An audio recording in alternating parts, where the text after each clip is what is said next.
after the meeting. Can all attendees switch off their camera and mute their microphone when not speaking? The camera and microphone should only be switched on when you are invited to speak.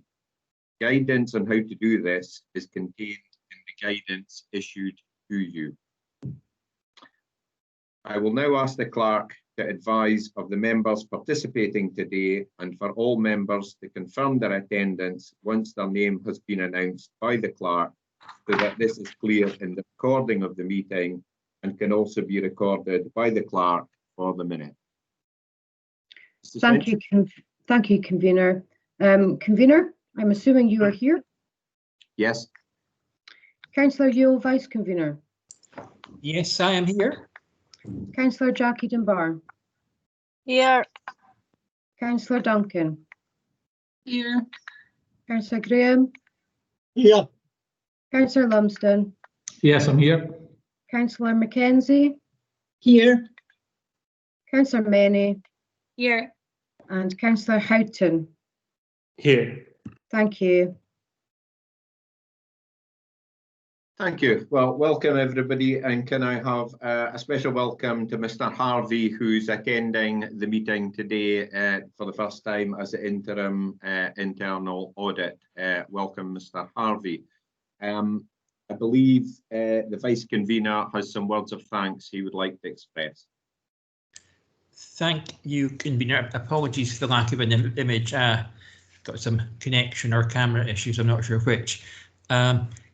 Convener, the normal course of events at our what would have been our last meeting just before the summer break, Mr. Hughes, the former Chief Internal Auditor, would no doubt have been thanked for his service to the committee and to the Internal Audit Service.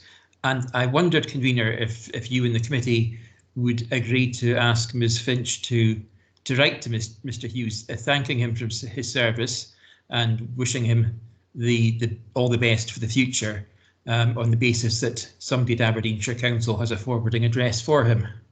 I would hope that could be agreed, but I would certainly urge that we do so. I think that's an excellent idea, Councillor Yule. Can the committee all agree to that? Agreed. Agreed. Agreed. Agreed. Thank you very much. Mrs. Finch, have you got a note of that? Yeah. I do. Thank you, Convener. Thank you very much.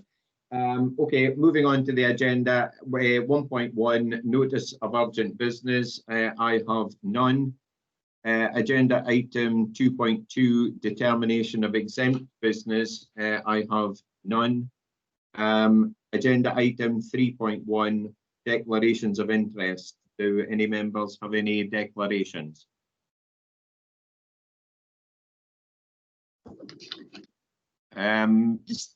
Councillor Mackenzie. I'm a director on the board of APA. Okay. I take it you are claiming the exemption and not leaving? Yes. Okay. Are there any other declarations of interest? Councillor Duncan?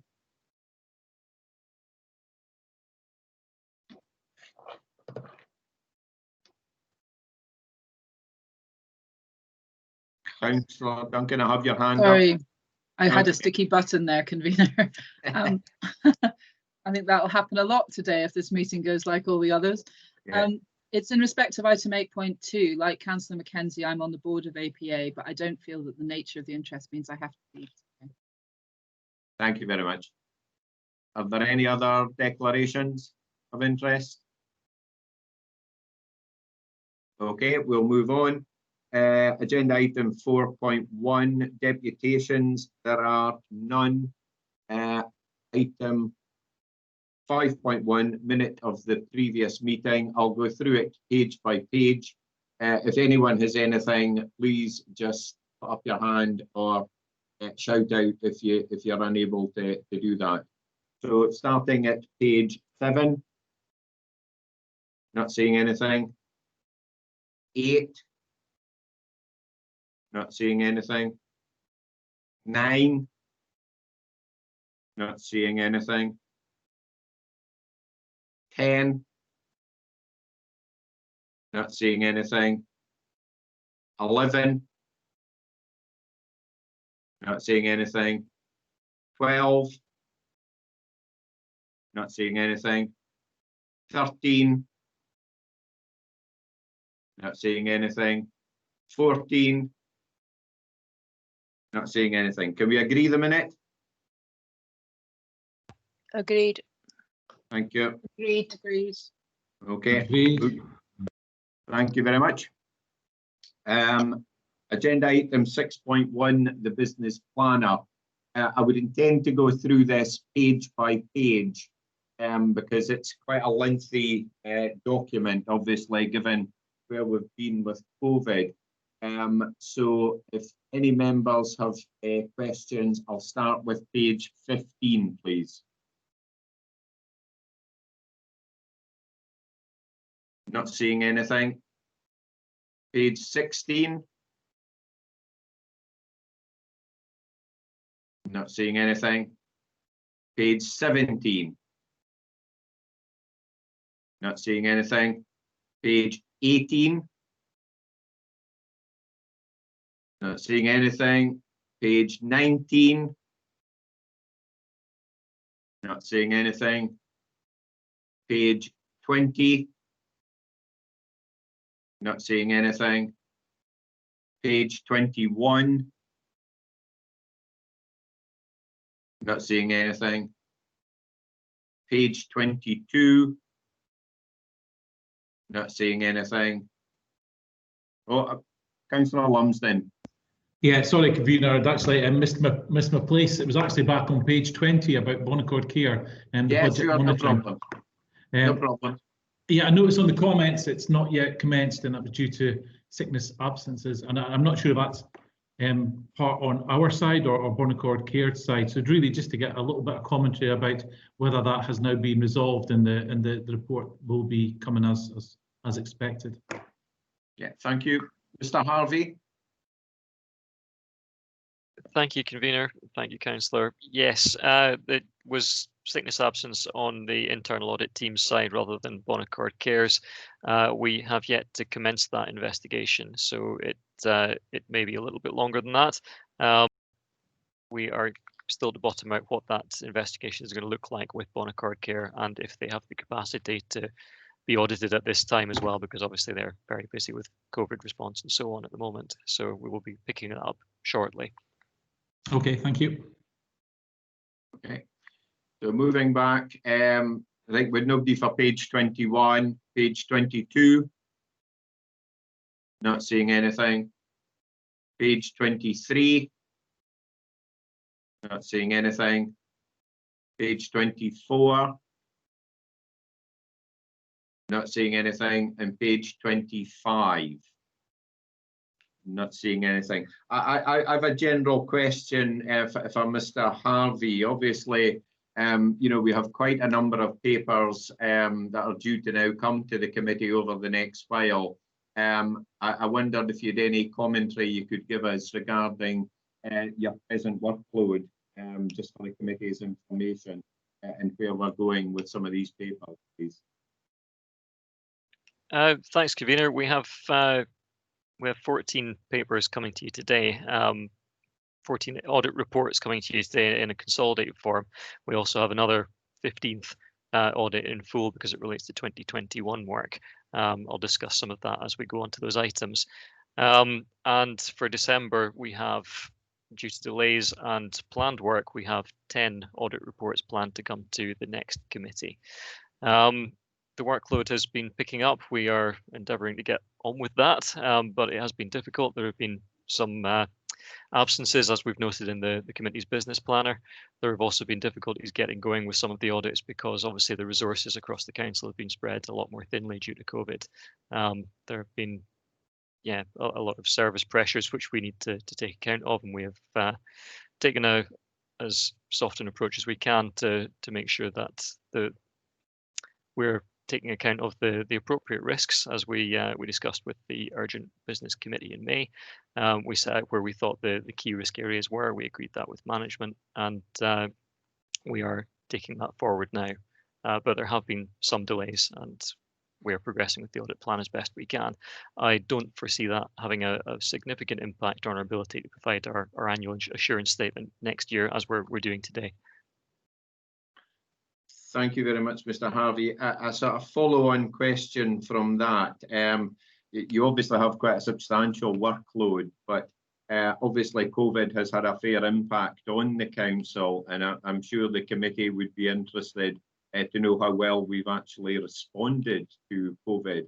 Are there any, or do you have any plans to take back any reports with regard to COVID and the Spaces for People project? Because obviously that was exceptional circumstances that all that happened in, and it would be interesting, I'm sure, to know how we responded.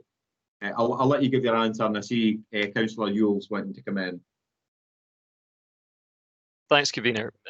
We haven't given consideration of what we're going to do in terms of what we look at in terms of COVID. Spaces for People is an interesting area, as are the other various grant funding streams that the council has been allocated or been asked to distribute by the Scottish Government. We do have a little bit of time set aside in the audit plan to look at and support the council in terms of its COVID response. We were considering looking at things like the grant funding in and out, and potential fraud risks and so on in those areas. If the committee was minded to ask us to look into Spaces for People, for example, then we may be able to do that. However, we would probably have to look at what we might move onto the reserve list in its stead. And I'd be open to thoughts on that. But it depends if the committee is minded to do so or not. Okay. Thank you very much, Mr. Harvey. That's very helpful. I've got Councillor Ewell and then Councillor Lumsden. Thank you, Convener. I think obviously, as you rightly said, Convener, there's workload issues, but at an appropriate point, I think it would be very helpful to the committee for and hopefully to the council for internal audit to review the council's response to the truly unexpected pandemic. I would agree with you in regard to Spaces for People, Convener. Again, when the time is right, and very mindful of the workload that Mr. Harvey and his colleagues, not to mention, I will mention the council involved in that project, and we certainly shouldn't be putting any additional pressure on them at this exceptional time. But I think when the time's right, Convener, a review of the Spaces for People project, and just to reassure ourselves and the wider council that, again, accepting the exceptional times and its process had to be invented, not as we went along, but the exceptional times called for exceptional measures. I think it would be helpful to reassure the council and the committee that we got best value for the, or if not best value, at least reasonable value in the exceptional circumstances from the funding provided by the Scottish Government via Sustrans. So at the right time, Convener, I think your proposal is very sensible. Thank you. Thank you very much, Councillor Ewell. Councillor Lumsden. Yeah, thank you, Convener. Just around the Spaces for People. You know, as Convener of City Growth and Resources, I've asked for a report to come to the next committee of City Growth and Resources. I just want to check with legal, and I know you're not proposing that Spaces for People come in the next round. I'm just trying to understand, you know, when it could possibly be brought back to Audit and Risk, since you know, there is a report still going to be going to City Growth and Resources, and also because the project is still ongoing. Maybe we can get a little bit from legal on that. I think from my recollection that it can't come back while it's before other committees to audit, but maybe legal can clarify that for us. Mr. Bell? Yeah, Convener, that's correct. If there's a report going to City Growth and Resources on that particular initiative, then before this committee can consider the matter, it needs to be concluded by the City Growth and Resources Committee first. Okay, thank you. Have you got any other questions, Councillor Lumsden? No, convener, it was just around that point. Yeah, okay, well, can we agree that we'll leave that maybe with Mr. Harvey to look at, and he can perhaps come back? By that time, we'll maybe know where City Growth is with it, if they are needing to keep with that subject for a little while or call for additional information, but we could maybe leave it with Mr. Harvey to look at in terms of future work. Can we agree that? I'm not hearing any. Agreed. Yeah. Okay, we've got an agreed there. We'll move on. Thank you. Agenda item 7.1, notice of motion. I don't have any, which takes us on to the risk management part of the agenda. Agenda item 8.1, the corporate risk register. Mr. McKean, do you want to say anything before questions? Yes, thanks, convener. Members will be familiar with this report from last year. It's not changed too much. In summary, we're presenting the committee with its annual review of the Council's corporate risk register, and as the report explains, these are the high-level risks identified and managed by the clusters and the functions. As detailed in the report, the risk register is reviewed by ECMT on a monthly basis, and it was last reported to this committee in September of last year. Since last reporting, there has been a change in the format of the risk register. It now includes the current and target risk scores, and this change in this format forms part of the Council's ongoing development to improve its system of risk management, and I've covered those activities within the report. Thank you. Okay, members, any questions for Mr. McKean? Jackie Dunbar, Councillor Dunbar, and then Councillor Duncan. Thank you, convener. It is a question on the actual paper, at page 34, the cyber security. I was just, I can see that the current likelihood is a 4 and the impact is 4, which is very serious. So I would just like to know, I can see that the target completion date is June next year, but in the meantime, what checks and balances have been done to ensure that our cybersecurity is as secure as it can be? Because we're doing more and more through the internet and the cyber web, and I was wondering if how often an audit is also carried out and checks made to ensure that there's no breaches. Thank you. Mr. McKean? Thank you. I'd pass this question along to David Gammy, the Chief Officer for Digital and Technology. Afternoon. So, Councillor Dunbar, thanks for raising that point. I think in terms of cybersecurity, it's very difficult to actually reduce likelihood or impact significantly. The growth in cybersecurity, it continues, and the actors continue to be particularly prevalent in a number of areas. In terms of the position we're in to date, we've identified a couple of areas whereby we're making significant investment to remove some of the vulnerabilities that exist today. So, for example, we've not particularly mentioned the specific vulnerabilities because I don't think that helps in a public forum. But what we're doing is we're investing a lot of time to actually go through that and actually reduce some of the software and hardware vulnerabilities. We have layers of defense on cybersecurity that exist all the time. We have technical layers, we have people layers, we have process layers.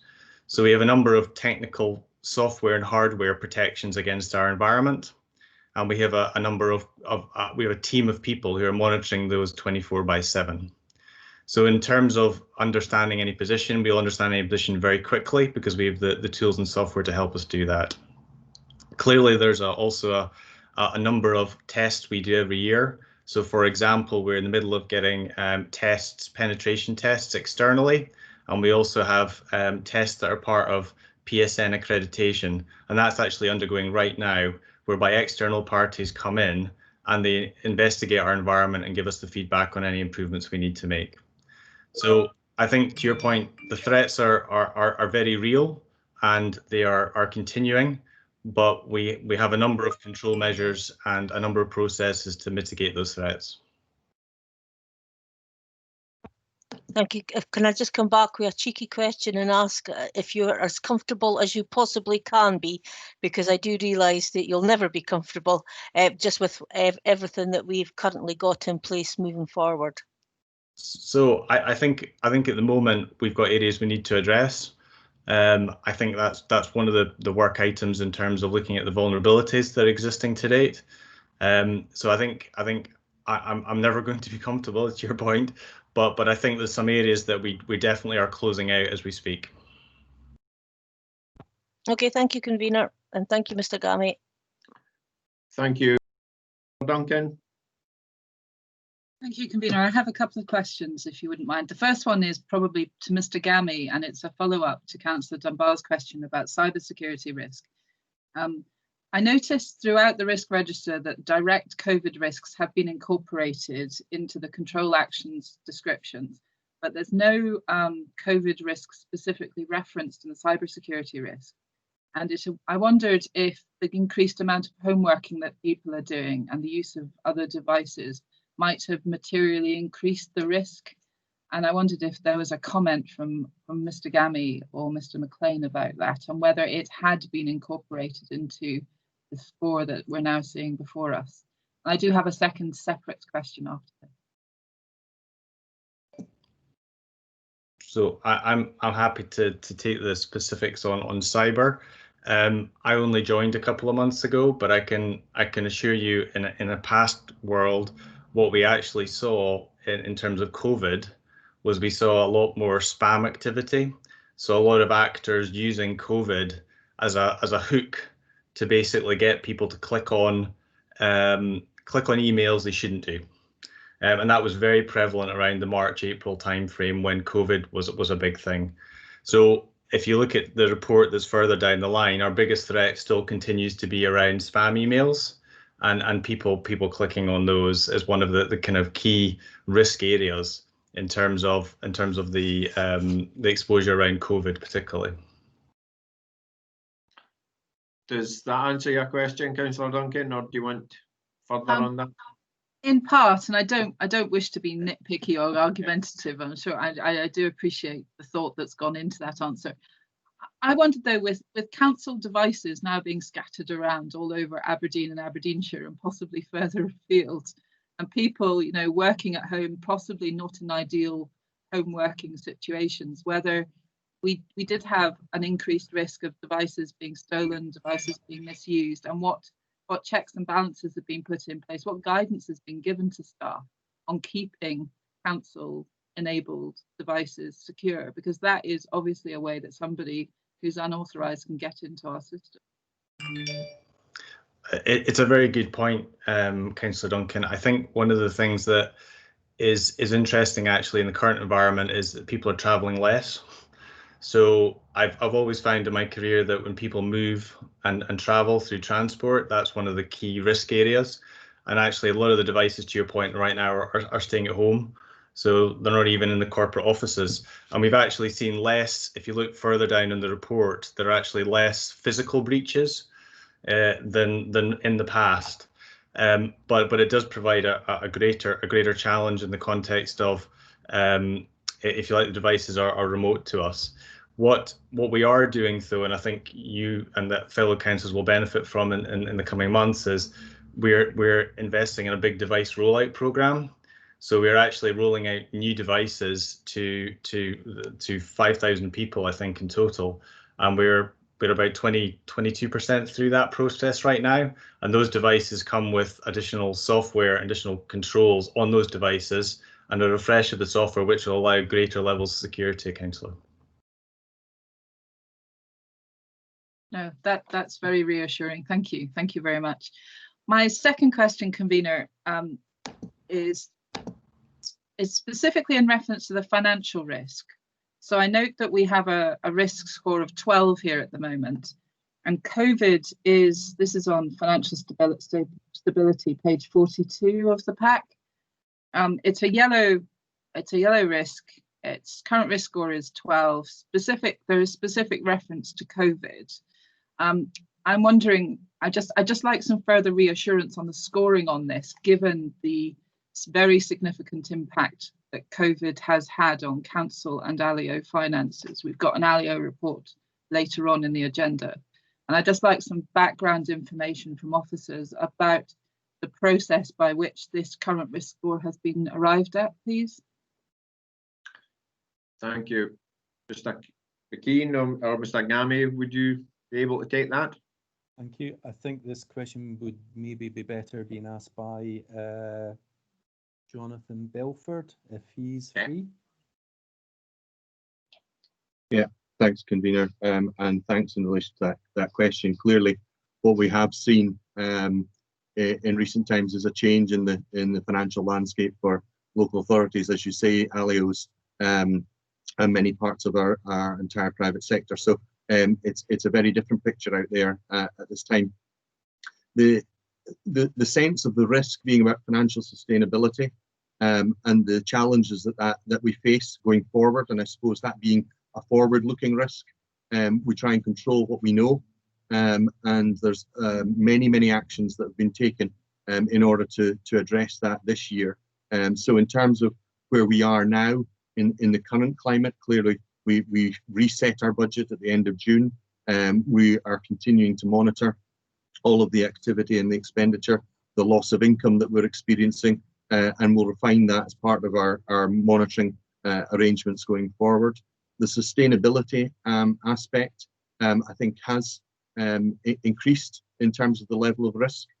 So that likelihood, if funding isn't provided by government, for example, if the core grant is cut, if the extra funding that's been provided is not actually sustained into the new financial year, and if restrictions don't change to allow the likes of our ALIOs, for example, to reopen, to get back the customer base and the cash income that's derived from that, then there are challenges that still need to be, I think, constantly addressed and constantly monitored. We are doing, I think, what we can in all areas around those things that we know at the moment, and through the work that we're doing as officers and together is how to prepare for that uncertain future, in order that we're as prepared as we can be, but recognizing that some of the decisions are outside our control. So I think there is a heightened risk, and the likelihood, the impact is obviously colossal in terms of the size of the overall budgets. But as a result, I don't think we're at the target position we'd like to be in. But I think we are doing as much as we can at this time in order to manage both the COVID-related ones, but also the underlying local government financial sustainability risks. That's a very helpful answer. Thank you very much, Mr. Belford. Thank you, convener. Thank you. Any other questions on 8.1? I'm not seeing anything. The recommendations are on page 27. Can we agree the recommendations? Agreed. Agreed. Thank you. Item 8.2, the ALIO Assurance Hub. I have Mrs. Cuthbert. Do you wish to take us through anything? Thanks, convener. Just a few quick words. Members will be familiar with this particular report as well, which this one comes from the ALIO Assurance Hub, which 2 to 3 times per year provides an overview of the levels of assurance we have in relation to our ALIOs, with particular emphasis on their stewardship arrangements, financial risk and governance.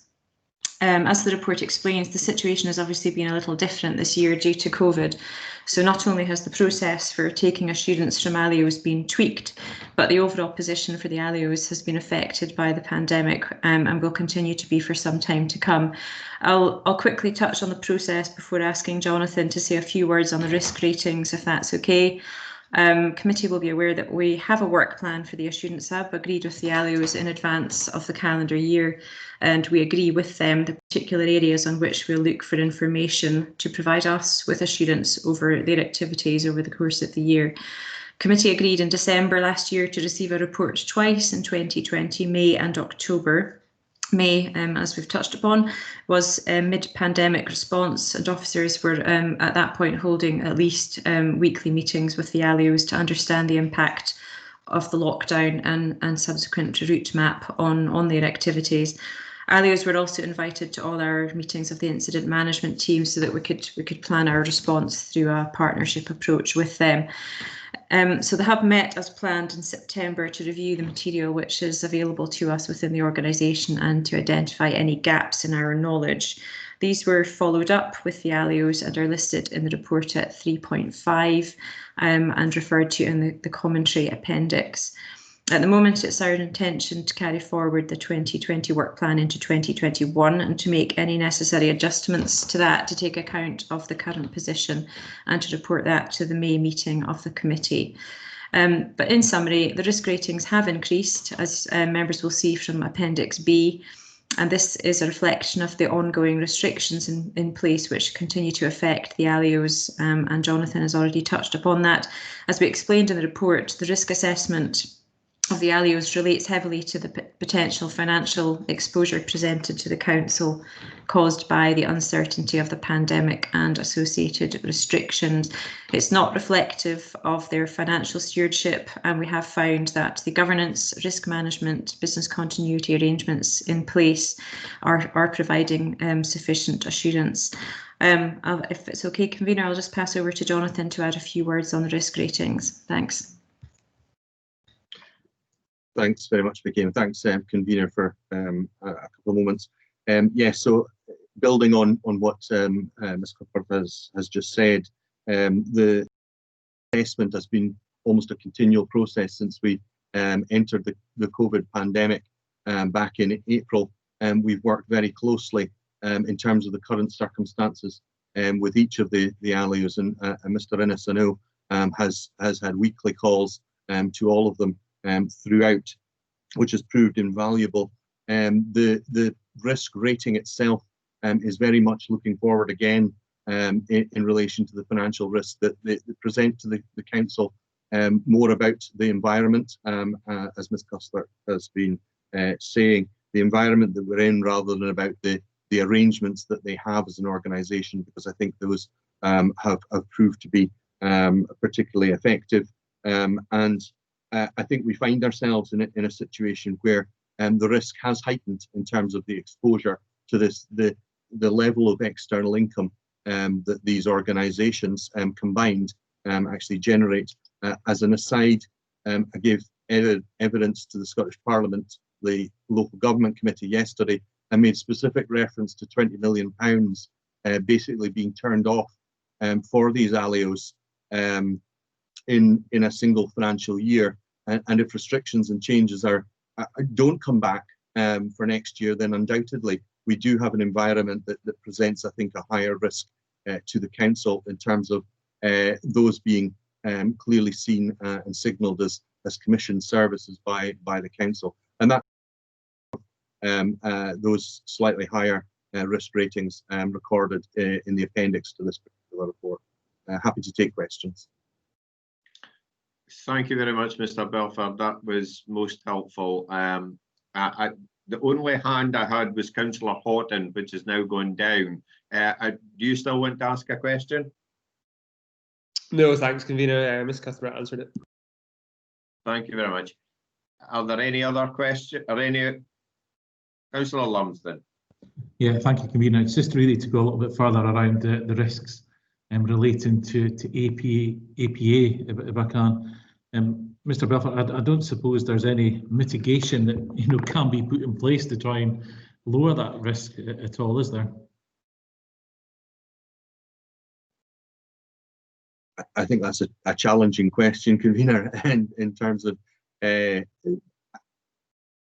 crystal ball to understand what the environment will look like. The expectation of planning to open and getting a customer base back in but in terms of we were mitigating that, what we've seen is that the organisations, including APA, have accessed government funding where that's been available. They've accessed the grants and so on. And I don't doubt that the support scheme going forward will continue to add some further support to that. But in terms of how long and the fact that those have got endpoints at this time make it difficult to perhaps mitigate that directly at this moment. And I think we have to continue to monitor the situation closely and work closely with them in order to maintain an understanding of what the situation means. Okay, thank you. I have Councillor Ewell. Thanks, convener, but Councillor Lumsden beat me to the draw. Same question. Councillor Lumsden, your hand's still up. It's gone down. No, just in case you had a follow up there. Any other questions? Okay, don't seem to have any further questions there. The recommendations are on page 59. Can we agree the recommendations? Agreed. Agreed. 8.3 information governance. Ms. Cunnings or Mr. Murchie, do you wish to say anything on this one? Thank you, convener. It's pleased to present the annual information governance report. Committee will be familiar with the report from previous years, and members will see that it covers activity and responsibilities overseen by a number of areas of the council, including data protection, freedom of information, subject access requests, and cyber security. So that's reflected by the management at an officer level of information governance by an information governance group, which is attended by Mr. Bell, myself, and Mr. Gammy. So a number of officers from across the services in attendance who will be able to answer any questions that the committee might have. Thank you very much, Mr. Murchie. Sorry. Are there any questions on 8.3? Councillor Lumsden, I've got you flashing on my screen in front of me. I don't know if you have a question or if it's a technical issue. No, I certainly shouldn't be flashing, convener. That's not something I'm doing. I mean your circle with your initials on it is usually it's when we don't have somebody on video and they're wanting to speak. Okay, no, sorry. I don't know what's happening there. Sorry about that. Has anybody any questions on 8.3? I'm not seeing anything. The recommendation at 2.1 is to note the information provided. Can we agree the recommendation? Agreed. Thanks. Moving on, 8.4 internal audit. This is the paper which I wrote to all the members about. We have full internal audit reports via a link. But Mr. Harvey has very helpfully done a summary report on this. So obviously, if members do wish to go into the full internal reports, if they could perhaps let us know, and we'll jump into them as and when required. Mr. Harvey. Thanks, convener. This report includes details of audit work completed since the committee's last meeting, which obviously was some time ago. In this instance, we've provided summaries of the reports, as you've said, and a link to the full reports rather than providing them in full in the agenda pack. We decided that that was probably the most proportionate way of presenting the information relating to 1920 financial year audits due to the availability of committee time due to COVID-19. We have 14 audit reports concluded in this period, each of which is listed here. The full reports are available, and if you wish to discuss any of those, I'd be very happy to. And we've set out some highlights. I'd be happy to take questions on those. Would you like me to use each individual paper, convener, or would you just like to go into questions? Happy to be steered by the committee on this. I'll maybe go through each of the papers, and we can, if people put up their hand and they can maybe then ask questions. Do we agree to do that? Yeah. Nobody's disagreeing. The first paper was the shutdown of non-essential spend. Any questions on that paper? Councillor Duncan.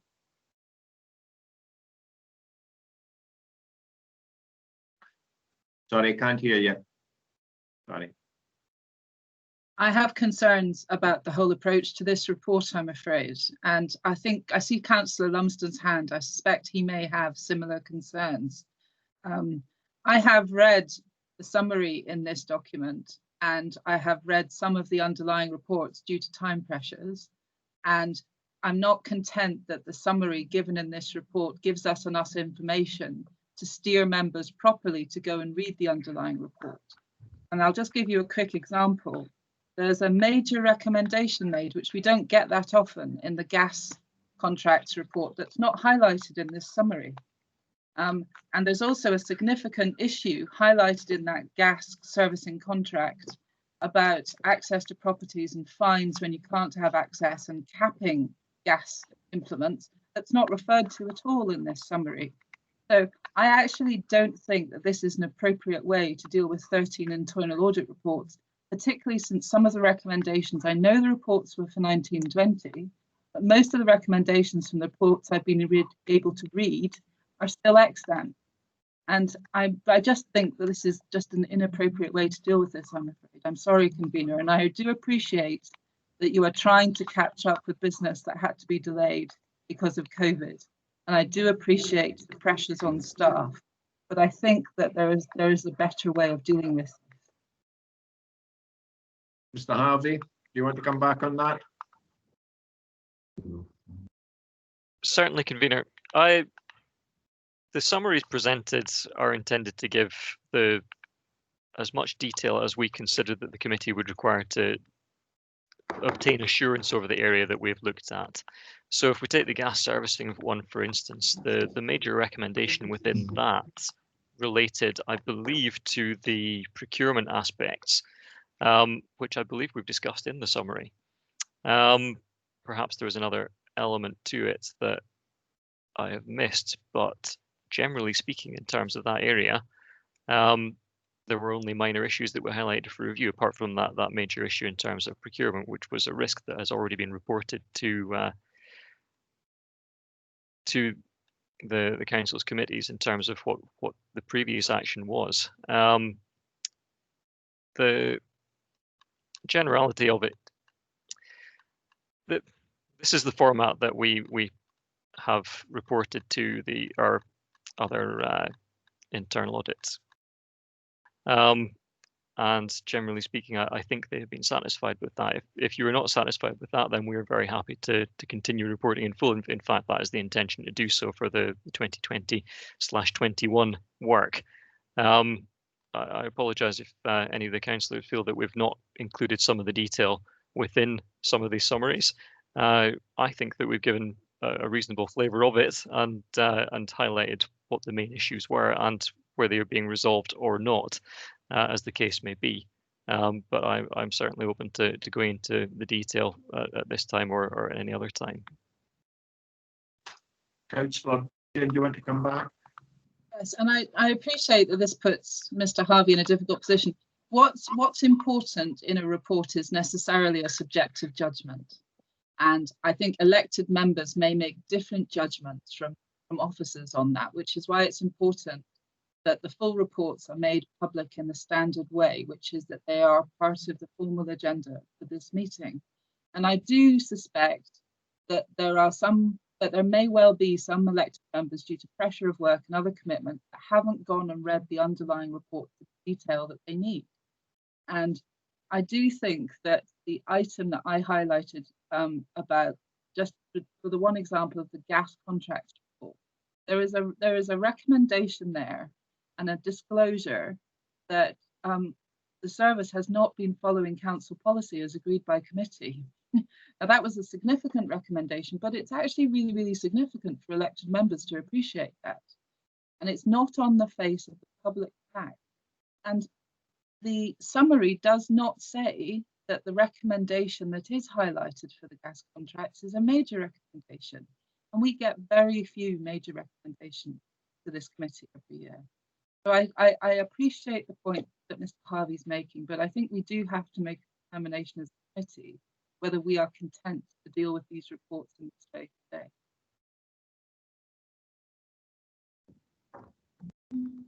I have Councillor Lumsden and then Councillor Ewell. Yeah, thank you, Convener. Just to say that I completely agree with Councillor Duncan. I don't agree with the way that these reports are being shown to us today. I don't agree with having to highlight questions ahead of time, and I don't agree with the fact that we're being told that we can only really ask questions on the summary report. So just to let you know, Convener, I will be moving an amendment to the recommendations for these reports to come back in the normal way that they would come back to the audit committee, so they can be scrutinised correctly. And I don't know if you want that to be circulated at this point, Convener. Well, that isn't what you were asked to do, and I'll just correct you there and then, because I put out a circulation email to all the members of the committee saying that if anyone had any questions on the papers which were being summarised by internal audit, then they simply let us know so that we could have officers in attendance to answer their questions. Now, that's a pretty straightforward position to take, and I'm quite happy that that was a proportionate position to take. And I note that despite your dissatisfaction with that, you haven't had the courtesy to contact me to say you would like to speak about all 13 papers or thereby. Now, if that's the case, I'm quite happy to take them all onto the agenda, as I said in my email. So please don't misrepresent what I said to all the members of the committee when this was first circulated. Councillor Yu. Thanks, Convener. And can I start by apologising to members if they think there was any attempt to somehow not give the committee its place, anything but. And clearly, if members, and if I may be political for a moment, you'll appreciate there's no benefit to either Councillor Nicholl or myself in protecting the Council's internal workings from the bright light of day. It was a genuine attempt to try and assist members deal with this exceptional number of reports. But I know that when we had a conversation about this, Councillor Nicholl was quite clear that he wanted people to have the full chance to ask questions about it. I would hope that we don't have to divide on this. And if some members wish these reports to be considered, to be circulated as part of a pack and then considered out, I would hope that would be something we could all agree on. And again, my apologies for any part in causing the difficulty. But this committee has been very successful over the last few years in working cooperatively in the interest of the council and the city. That's what everybody's committed to, and I think we can continue that. Councillor Lumsden.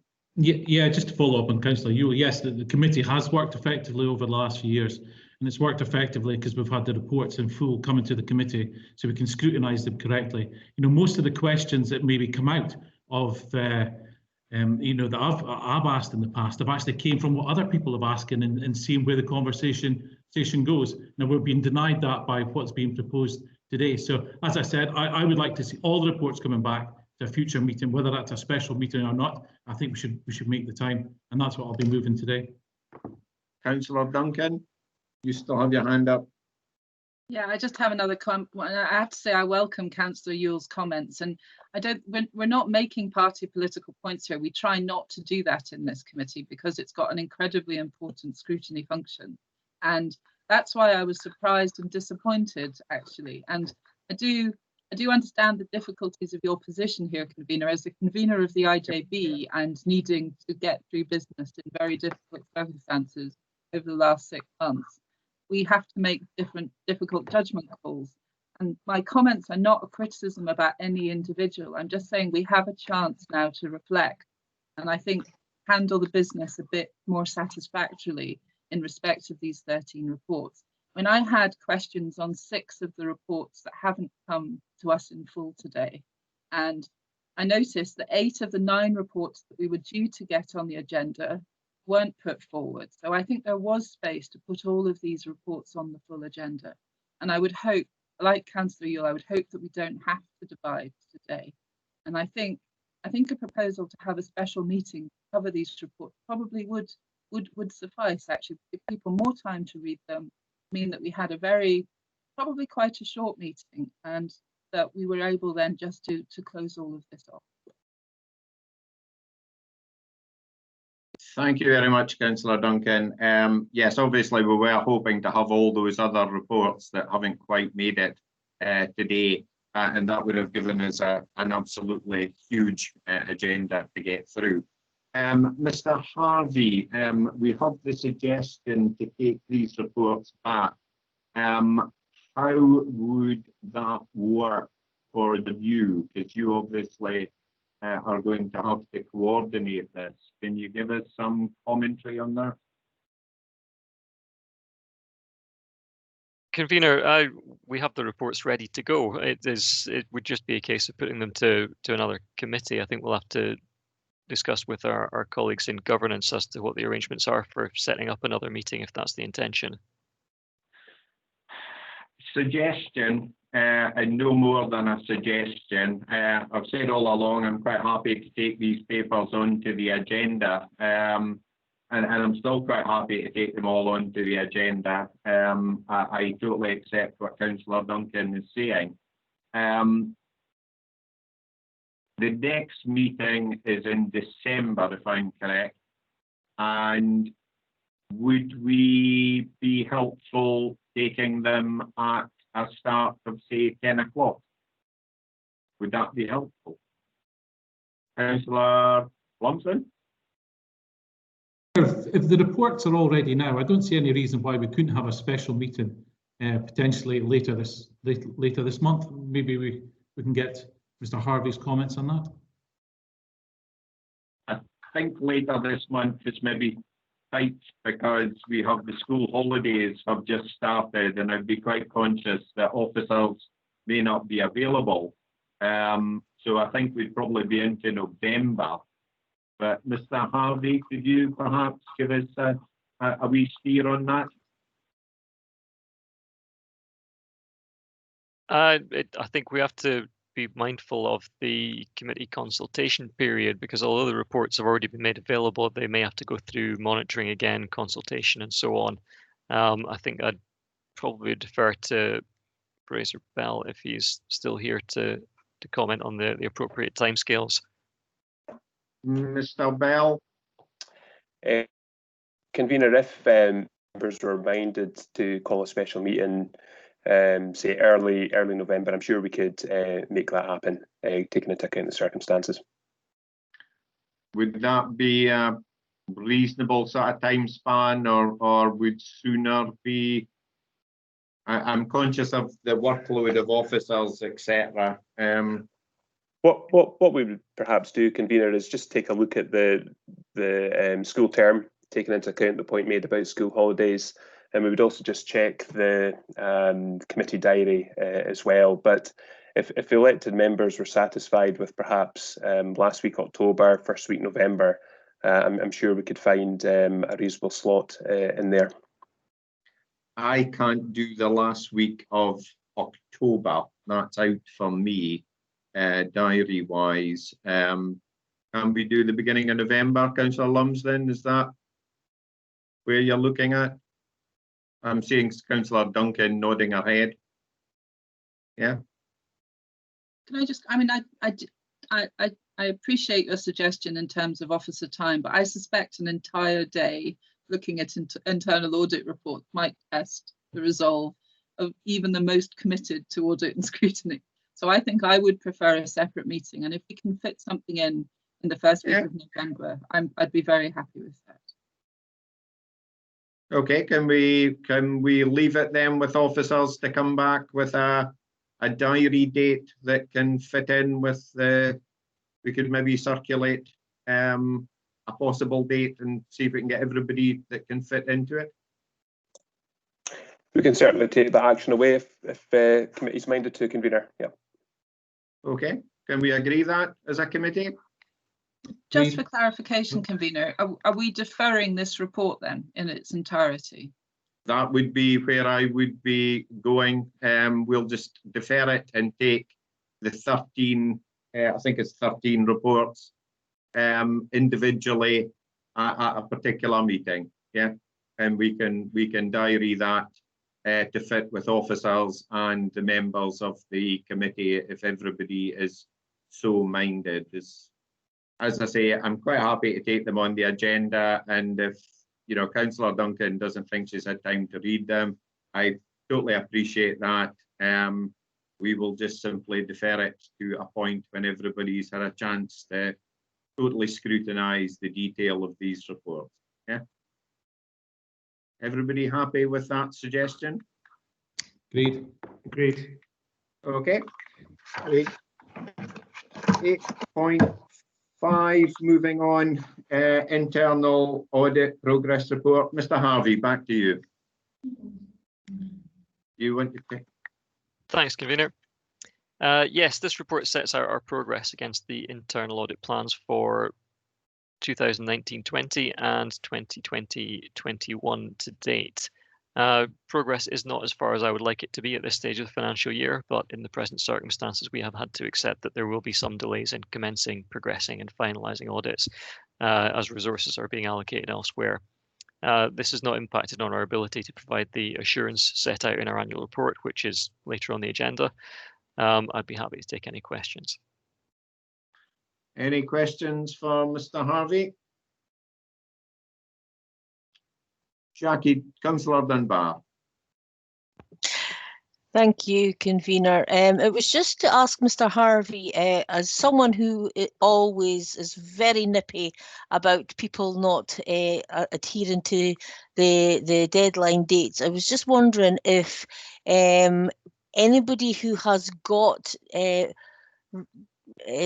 audits due, have they actually came to you in advance to say, look, we've been working, we doing other things with the COVID, etc. Can we put back the dates? I would just like to know that before we start maybe going through all these dates. Convener, councillor, thank you. Yes, if we are commencing an audit or progressing with an audit, we will always ask if there is resource available within the service to make that progress and to start it so that we can actually get on with it.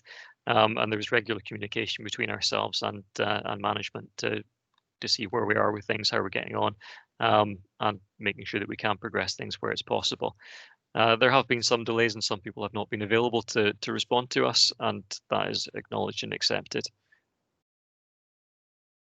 Sorry, convener, if I may just come back. So all the dates that we now have in place have been agreed, knowing that there is that there was maybe delays beforehand.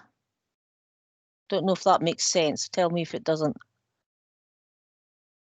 Thanks. You mean in terms of the revised dates, those take account of the previous delays? Yes, I would say so. Thank you, convener. Thank you. Any other questions for Mr. Harvey? Councillor Duncan. Thank you. I'm on page 144, and it was a recommendation about identifying and recovering debts from the non-payment of school meals. We were due to do this by April. Obviously, it's been delayed by COVID, and the narrative says that the service are looking again at this process because they need to finalise operational practicality. My thought is that we're going to implement this recommendation now in a very different financial context for an awful lot of families because of the impact of COVID. And Aberdeen is one of the worst hit places in terms of notified redundancies, for example. So I wondered if it would be appropriate actually for this recommendation to be referred back to a committee and for officers to consider whether we need to progress with this. There's no indication in this report about the level of debt and the risk to the council. And I think this recommendation does now need to be reviewed again with all the context taken into account to decide if it is appropriate to pursue these debts now. Mr. Harvey. Thanks, Convener. Thanks, Councillor. I think we're skipping ahead slightly here, but in terms of all of the recommendations, I think we need to recognise that there are going to be circumstances which have changed or moved on, and we'll be taking a steer from both yourselves and the services in terms of what actions still need to be undertaken. If the council's priorities and activities have changed substantially, then we will be open to discussion with the services as to what that means for implementing these actions, how they do that, and if it's a substantial change, then we would bring that back to the committee for a final decision on disregarding, for example, any of the actions that are no longer applicable. Okay. And my apologies, Convener. I've just noticed I'm using a PDF rather than my mod doc, and I've completely jumped over a report, so I'm very sorry. Sorry about that. Not at all. I was away to say I think you've jumped ahead, but hold on. Mr. Belford is wanting to come in. Hold on. Mr. Belford. Thanks, Convener. It was really just to follow up what Mr. Harvey was saying. That particular recommendation is one we've thought very carefully about, and clearly we made the decision back in the Urgent Business Committee in March to suspend debt recovery in light of the current climate, and we have thought carefully about that and continue to do so in terms of having now collated that information and I suppose the updates there. I'm more than happy to reconsider and discuss with Mr. Harvey about how we take that forward in light of the current circumstances. Are you content with that answer, Councillor Duncan? Yeah, I see you nodding your head. Yeah, I'm just interested to know how we'll know what the outcome of those considerations are. Will it come back here, or will it go to the relevant operational committee, to City Growth and Resources, because it's a debt issue? Just so we're aware of how this has ended.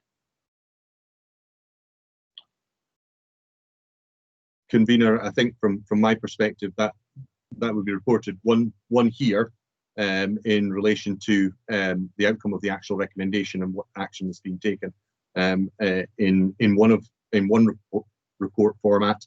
There is also reporting around debt specifically and unrecoverable debt and so on that goes through CG&R, and depending on what action we took, it may also appear in that type of report as well.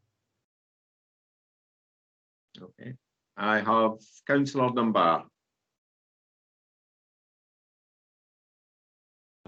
No, sorry, my hand was left up. My apologies.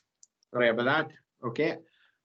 Any other questions on 8.5 and going, well, we've obviously gone into 8.6 as well, but can we agree the recommendations 8.5? Agreed. Agreed. Okay, 8.6, we've obviously had a question already on 8.6. Are there any additional questions on this paper?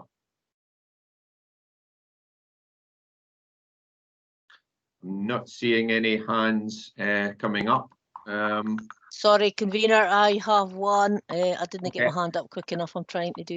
It was on page 130, the system recovery testing. It was just to ask if the test had taken place because it was booked for the 29th of September.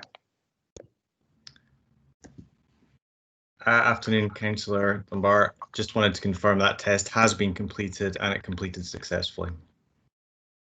Brilliant, thank you. No problem. Okay, Councillor Lumsden. Yeah, thank you, Convener. Oh, just looking at page 129, first of all, relevant update. This similar, the position will be complete by the end of or in September 2020. Just looking if that action had been complete. Hi, Convener. Hi, Yes. I can confirm that that has been completed at the end of September. Okay, thank you. And then, sorry, Convener, if I can just move on to the next page. A disaster recovery test that was booked for 29th of September 2020. Just looking to see if that had been completed? Councillor Lumsden, yes, I can confirm that has been completed and it completed successfully. Okay, and then moving on to page 131, it talks about a working group in September, just to see for housing voids, whether to see if that group had actually met and whether it had been now closed off. Hi, Convener, it's Derek McGowan here. Yes, there's work ongoing on that, Councillor Lumsden. The voids group has met a number of times with some action still being worked on. And just a couple of weeks ago, there was a new method of dealing with voids agreed. So that's still ongoing, but it has been meeting regularly over the last year. Okay, thank you, Convener. Thank you very much. Any more questions on 8.6? Still, oh, sorry, your hand's disappeared, Councillor Lumsden. I take it you're finished. Yeah. Yeah, man, indeed. Thanks. Okay. Can we agree 8.6? Agreed? Not hearing anything.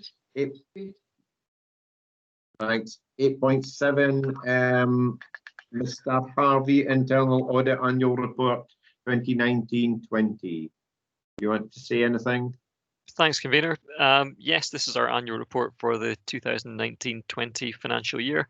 In it, we set out the internal audit work done during the year, our own performance figures, which I do accept could be doing with some improvement, and our annual opinion, which is that reasonable assurance can be placed on the Council's systems for governance, risk management and internal control. Happy to take any questions. Thank you. Have we any questions for Mr. Harvey, please? I'm not seeing anything. In that case, can we agree the recommendations on page 161? Sorry, Convener, I was a bit slow. I just have a question on staffing capacity, actually, Convener. Sure. We've noticed in the previous reports that sickness absence has impacted on your ability to do something, and also you say in 3.4 that a recruitment exercise was terminated due to the outbreak of COVID, so you're about 11.5% down on capacity. Is there any update on that? And what are the plans to address that situation? Because I can imagine just how incredibly busy you're going to be over the next year in getting through the agreed plan. Thanks for your question, Councillor. Convener, through you. Yes, there has been an impact, and it is difficult. We've also had the Chief Internal Auditor retiring, and I am now in his role on an interim basis for to the end of December anyway.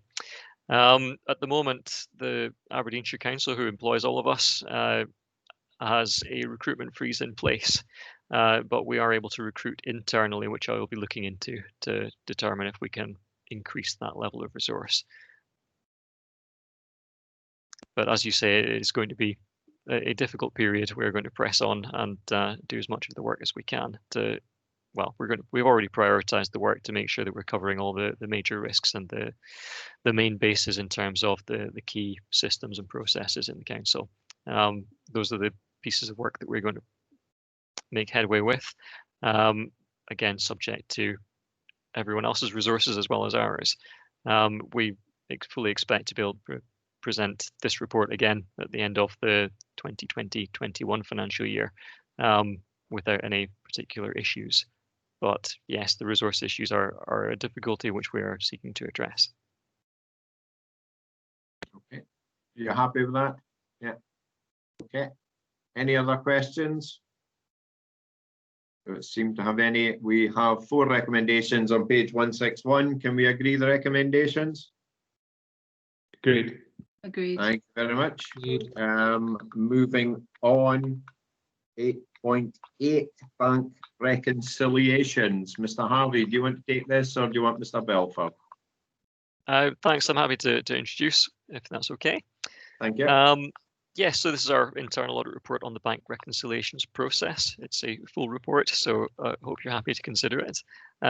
Generally, things are working well and positive assurance was gained over the process. A bit more supporting detail would further improve that position, and Finance has agreed to retain that going forward.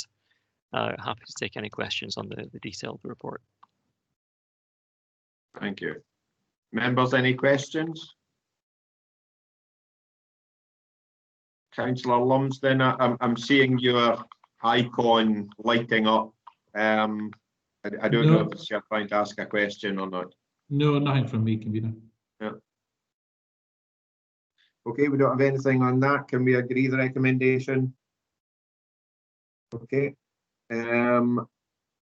The next one is agenda item 8.9, the Ripsa annual report. Before we go into the report, I think Mr. Bell might have some good news for the committee regarding some commentary in and around the Ripsa issue that's in the report. Mr. Bell. Thank you, convener. Yes, this is the annual report that members will receive in respect to Ripsa activity.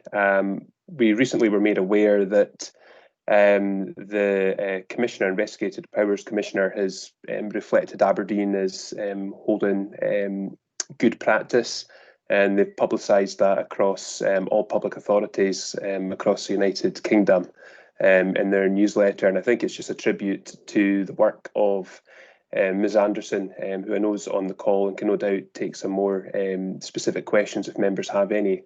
But I think it's just worth noting that since this report was developed, the Council's practice in this area has been acknowledged on that national basis. Thank you, Mr. Bell. An excellent good news story, and congratulations to Mrs. Anderson and her team. Obviously, some excellent work has gone on here.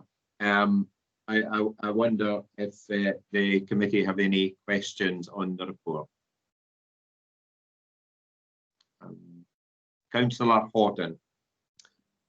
Thank you, convener. It was just to say what I thought was a very thoroughly good report, and the letter from Sir Brian Levison ends on page 230, just highlights sort of the phenomenal amount of work that's been going on in the council, and just wanted to put on record my thanks, and I'm sure thanks to many others, because a lot of functions that the council does obviously aren't, they're not in the paper every day, but the council has got a very broad range of statutory responsibilities, and some of the more serious ones are not some of the ones that people kind of know about that much. And I just just want to put on record that those of colleagues. Thank you very much. I think we'd all very much agree with that. Anyone else have any questions? Not seeing any other hands. Can we agree the recommendations on page 181? Agreed. Agreed. Thanks. That takes us to 8.10, the SPSO decisions, Inspector of Crematoria and complaint decisions. Mrs. Mackenzie, do you wish to take us through anything? I can introduce the report. Thank you. It's the regular SPSO decisions report. So there's 2 decisions on this report relating to Scottish Welfare Fund and 2 relating to complaints. Thank you very much. Members, any questions? I'm not seeing any hands. Can we agree? Hold on, see what we've got. We'll just ask to note the details of the report. Can we agree? Agreed. Thanks. 8.11 is the best value audit. Mrs. Cuthbert, do you want to? Thanks, convener. Just briefly, thank you. The report, as you'll see, signifies the commencement of the council's best value audit, which is due to report to the Accounts Commission in June or July 2021. As members will be aware, this is part of a rolling programme of audits which seeks to provide assurance that councils are meeting their best value duties. And this report is really just to bring it to members' attention that this process is about to commence. There's a significant amount of preparation underway, as we've outlined in the report, and there will be a role of some sorts for members during the audit process. I'm happy to provide further details as we receive them from our auditors and to take any questions that you may have on the report. Thanks. Thank you very much for that, Mrs. Cuthbert. Have the committee members any questions? I'm not seeing any hands. There are two recommendations at page 241 to note the update regarding the best value audit and to instruct the Chief Officer Governance to write to the Accounts Commission to agree arrangements for notifying the London Stock Exchange of the outcome of the best value audit. Can we agree the recommendations? Agreed. Great. Agreed. Agenda item 8.12, the annual effectiveness report. Mr. Bell, do you want to take us through this? Thank you, convener. Yeah, this is the second time that this committee has received its annual effectiveness report.